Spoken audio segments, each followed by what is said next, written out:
Olá, buscadores! Estamos iniciando mais uma edição do programa Leituras para Viver Melhor, programa produzido em parceria da Editora Teosófica com a TV Supra. TV Supra, que é o canal de comunicação da União Planetária, canal 2 da NET em Brasília.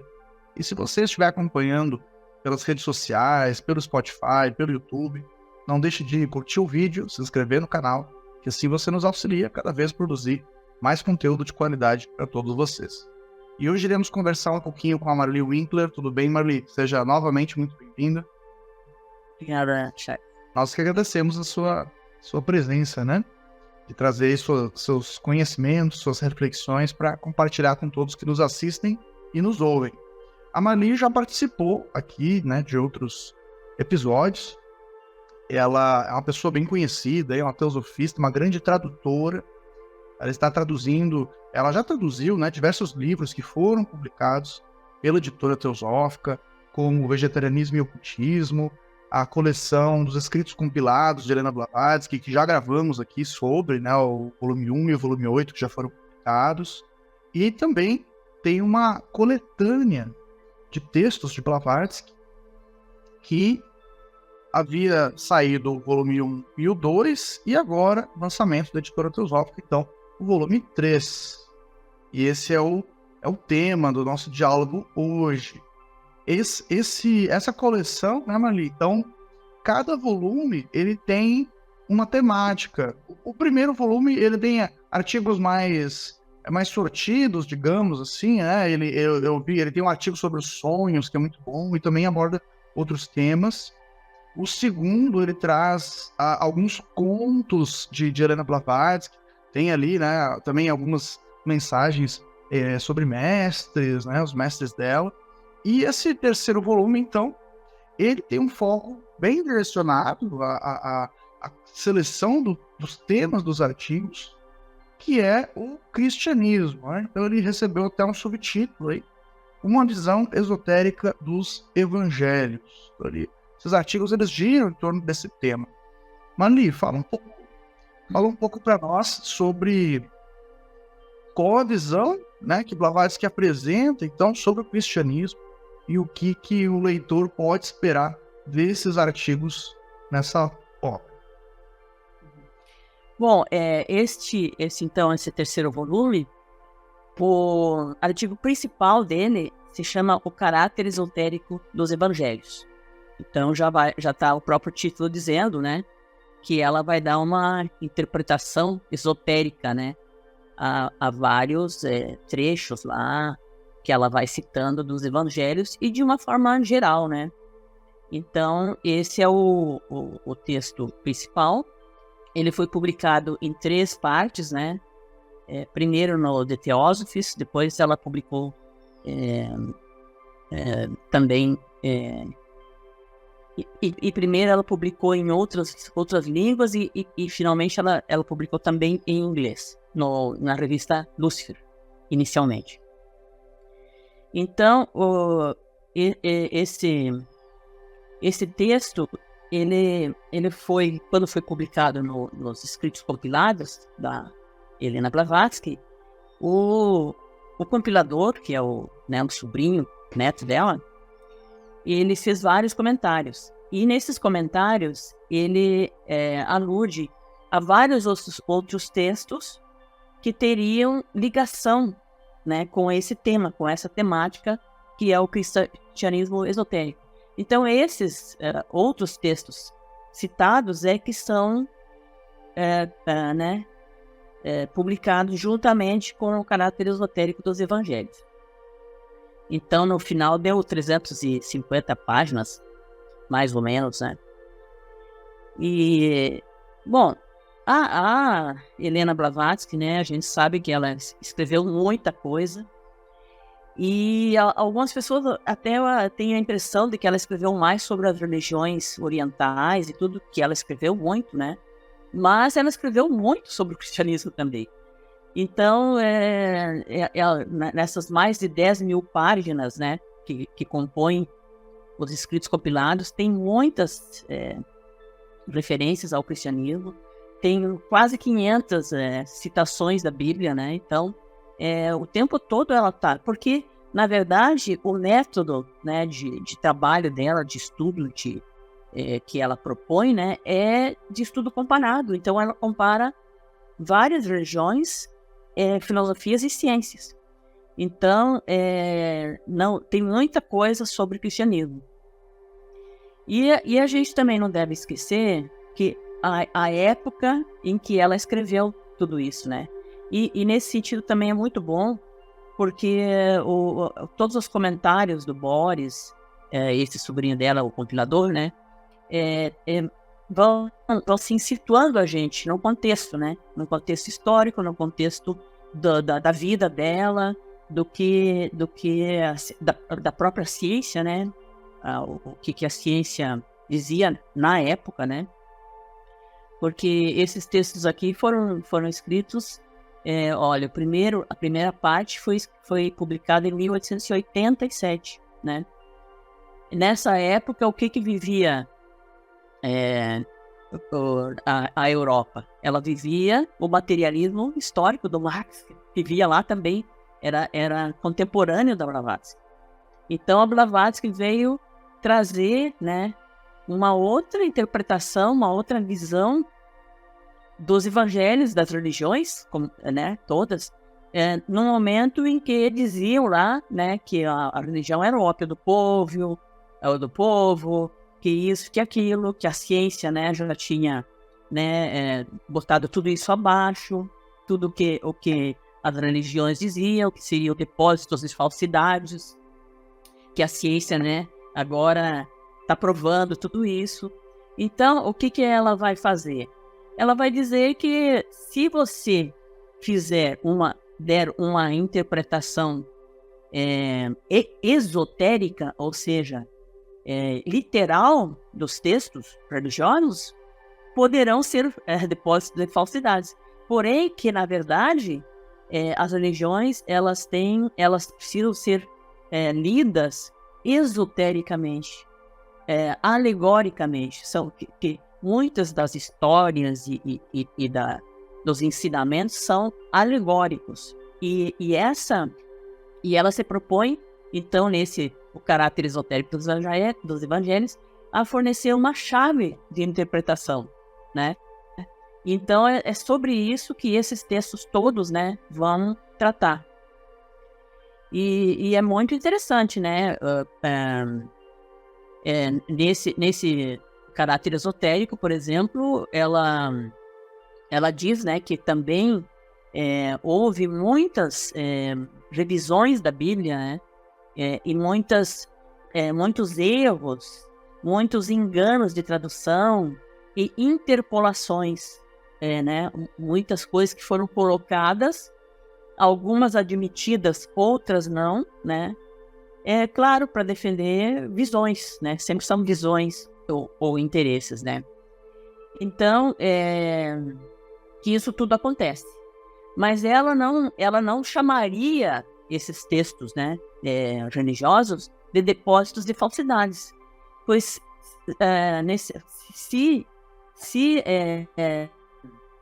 porque todos os textos, na verdade, religiosos, serão depósitos de falsidades se aceitos, né, a partir de interpretações, né, literais, esotéricas. Então, é isso que ela vai fazer, né? Então, ela vai dar várias dessas chaves de interpretação. Por exemplo, ela diz que duas coisas, né? Por exemplo, a vinda de Cristo, né? Que significa a presença de Cristo no mundo regenerado. E de forma alguma a vinda de Jesus em corpo de Cristo. Então, isso já é uma das interpretações. E outra coisa, que o Cristo não deve ser buscado no deserto, né, como diz na Bíblia, nem no interior da casa, nem num santuário de qualquer igreja construído pelo homem, porque Cristo, o verdadeiro Salvador, né, esotérico, não é um homem, mas o princípio divino em cada ser humano. Então, essas chaves de interpretação que ela vai trazendo ao longo de todos esses textos, né?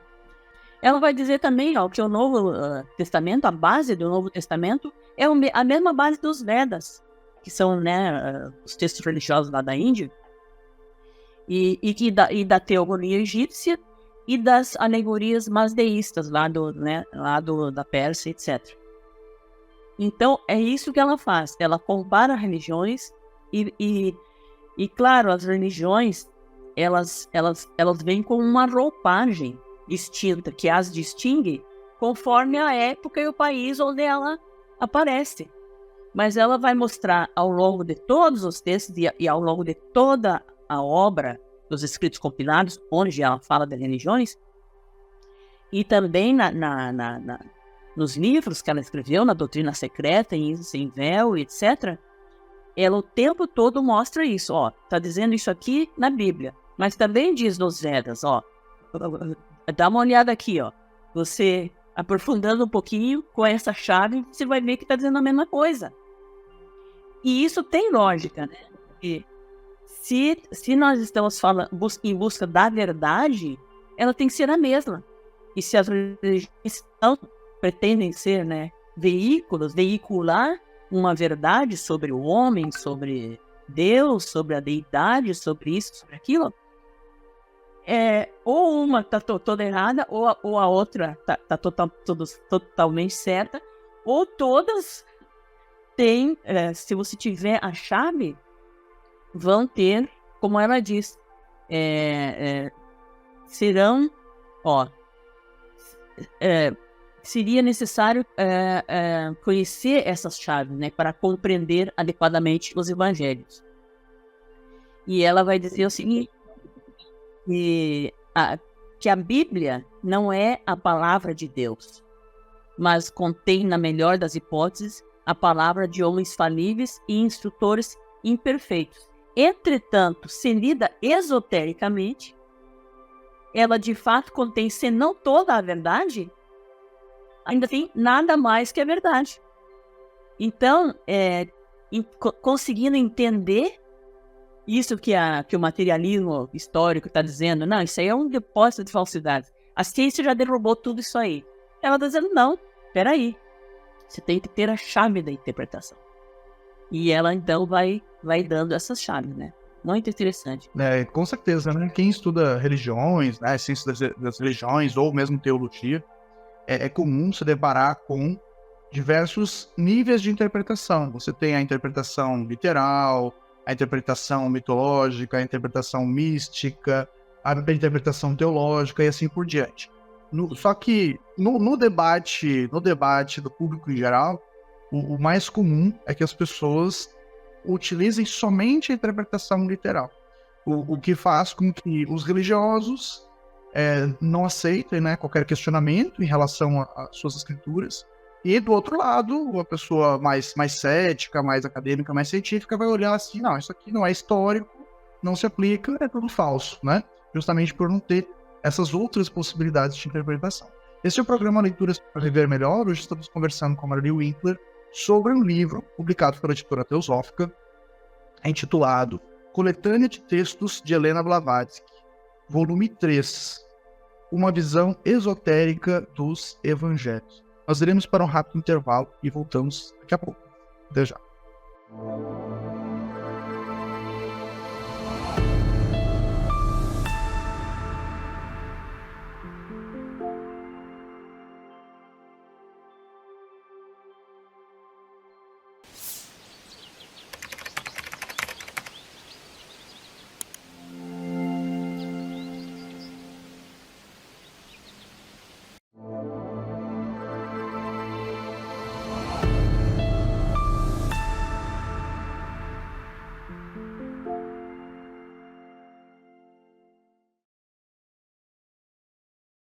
Estamos de volta com o programa Leituras para Viver Melhor, hoje conversando com a Marli Winkler sobre um lançamento da editora Teosófica que foi traduzido pela Marli, a Coletânea de Textos de Helena Blavatsky, volume 3. E esse volume específico, ele tem o tema em torno do cristianismo, né, o subtítulo Uma Visão Esotérica dos Evangelhos.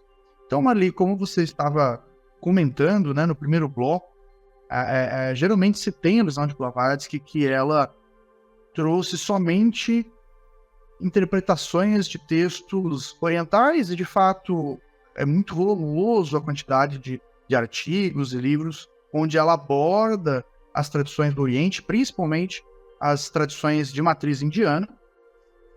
E, porém, há muitas referências a outras tradições.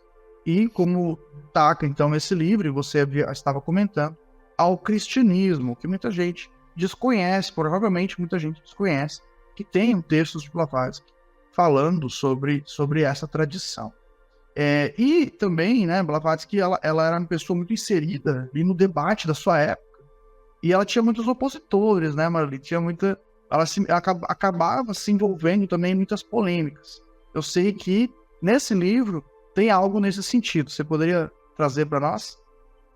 Então, aqui não foi exatamente ataques que ela sofreu e respondeu, às vezes num tom meio contundente, porque também era bastante atacada, né? Mas existe nesse texto uma famosa controvérsia que ela teve com um cônego francês, o Abade Roca. Era um abade bastante, vamos dizer, aberto, né? Estudioso. Então, ele iniciou uma troca de cartas com a Blavatsky. E essa trocas de cartas são uma dúzia de cartas bem longas que se tornou essa controvérsia com o Abade Roca.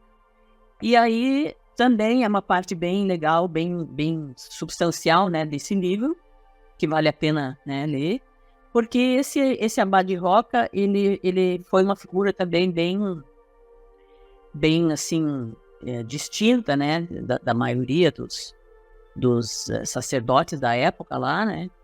Inclusive ele por causa, né, dessa controvérsia e tudo, ele foi indexado lá na congregação do Index, né? Aconselhou aos fiéis que não lessem, né, os livros dele, e falou que ele teria a chance de se retratar, mas o abade não se tratou. Então ele foi excomungado da igreja na época.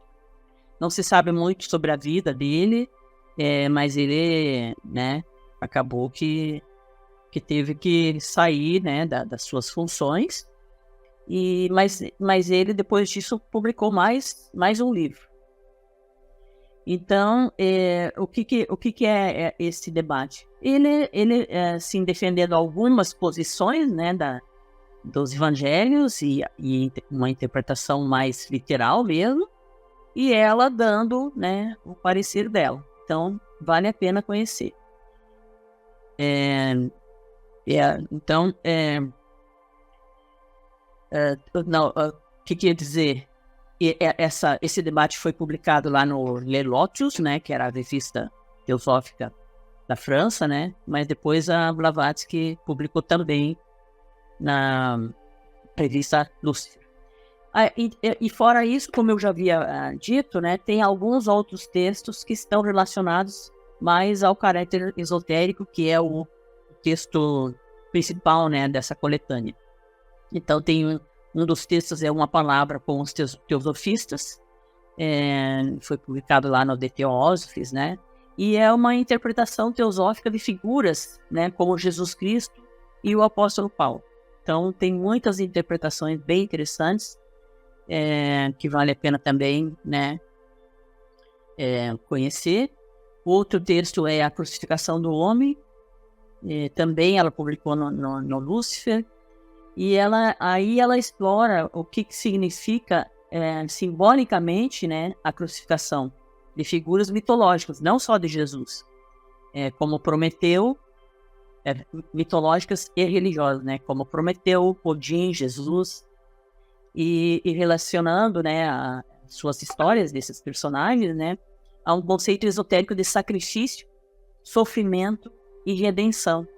Então ela traz, né, isso como uma alegoria, né, a própria vida de Cristo seria, de Jesus Cristo, né, seria uma vida onde até as estações e todo o Calvário e toda a vida dele, na verdade, seriam os passos da iniciação, né, do desenvolvimento espiritual. Então, tudo isso, essa visão vai percorrer todos esses textos com histórias que são, vamos dizer assim, conhecidas, né, mas conhecidas na sua feição literal, né. Então, ela vai trazer, ela, por exemplo, compara a crucificação de Jesus no Calvário com as histórias do Prometeu acorrentado, né, e do Odin pendurado na árvore. E ela diz, né, como já falei, que isso simboliza a luta e o sofrimento do homem em sua jornada espiritual, buscando a iluminação e a libertação, né. O outro texto que também está presente nessa coletânea é Isto Mesmo, né, foi publicado também na revista Lúcifer. E aí ela contesta, né? Ela fala também de passagens da Bíblia, de interpretações. E aí ela vai falar uma coisa bem interessante, né? Nesse texto é abordado essa questão, que a famosa frase, né, de Jesus, quando estava na cruz, que disse, Eli, Eli, né? Seria Pai, porque, meu Deus, por que me abandonaste, né? É a interpretação comum, conhecida, né? Ela vai dizer, é dito, né, no texto, que na verdade a interpretação seria, meu Deus, como me glorificaste. Então são, né, posições e interpretações que mudam totalmente a interpretação, a visão, né, que você tem do que realmente aconteceu. Então, outro dos textos,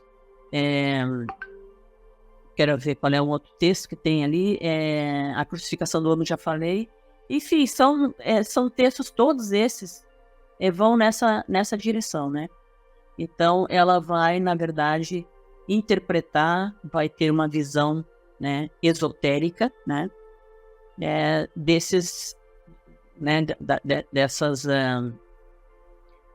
desses fatos, né, considerados fatos relatados pela Bíblia e tal. Então, é isso, né? O texto todo é extenso, né? Tem mais de 300 páginas. Ele retrata exatamente isso, essa visão dela, né, esotérica, né? Uma leitura esotérica de todos esses episódios que são conhecidos, né? Muitos deles são conhecidos. E ela dá essa leitura, né? Bem interessante. E, Maili, para quem simpatiza com o cristianismo, mas não se adapta talvez, né, a visão das religiões tradicionais, que chaves que você daria, assim, como que essa pessoa pode se conectar com esse Cristo sem estar dentro de uma igreja, sem ter um intermediário, um sacerdote, e qual a interpretação que ela pode utilizar para se orientar desse caminho místico em específico? Pois é exatamente isso o que esses textos trazem, né? Para quem está buscando algo mais. Quem não está buscando, as igrejas tradicionais estão aí e estão servindo, né? Porque, como eu falei, a religião, né? Elas são quase que um desejo, uma coisa que é de busca, né? Que o ser humano tem dentro de si, né? E as religiões dão essa roupagem, né, a essa busca, né? Dão uma visão, né? De onde estamos, para onde vamos, quem somos, tudo isso, né? Que a gente, claro que sempre tem essas indagações, né? Na medida que a gente vai também questionando, né? E querendo fazer essa busca espiritual, né? Agora, as religiões são muito mais que isso, né? Assim, tem níveis e níveis. Para o homem comum, ela né, vamos dizer assim, um momento ali que ela vive. É importante, né, o ser humano ter um arcabouço, assim, para que ajude ele a andar nessa trilha, né? Então, as religiões servem para isso. E quem quer aprofundar, tem isso que você falou, são várias interpretações, cada um vai buscando na medida das suas dúvidas, né, da sua vontade de saber mais e de conhecer, né, o que outras religiões ou filosofias ou sociedades, né, que estudam dizem, né. Então, pela sociedade teosófica, no caso, que foi fundada, né, pela Helena Blavatsky, é a principal fundadora e principal inspiradora, teve outros também. Esses textos trazem justamente essas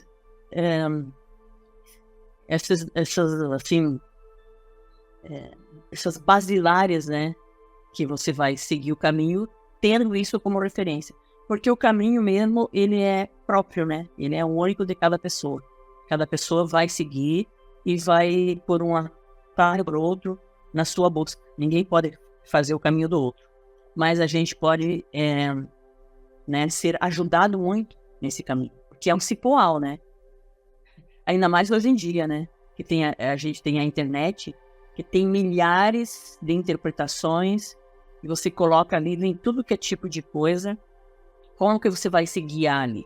Então, existem alguns guias, né, que podem ser confiáveis, que são pessoas que avançaram mais nesse caminho, e eu quero crer que a Blavatsky é uma dessas, né, uma pessoa que avançou e que falava com propriedade, né, desse caminho. E mais que isso, também não é um segredo, ela tinha contato com seres que ela chamava de mestres, que eram pessoas, né, iluminadas, pessoas sábias, pessoas que, né, estão aí para ajudar a humanidade, né? Então, são textos que nos ajudam nessa busca. Esse foi mais um episódio do programa Leituras para Viver Melhor. Hoje conversamos com a Marily Winkler sobre um livro traduzido por ela, de autoria de Helena Blavatsky, uma coletânea de textos, na verdade, de Helena Blavatsky, com o tema central do cristianismo, uma visão esotérica dos evangelhos, coletânea de textos de Helena Blavatsky, volume 3, lançamento da editora Teosófica.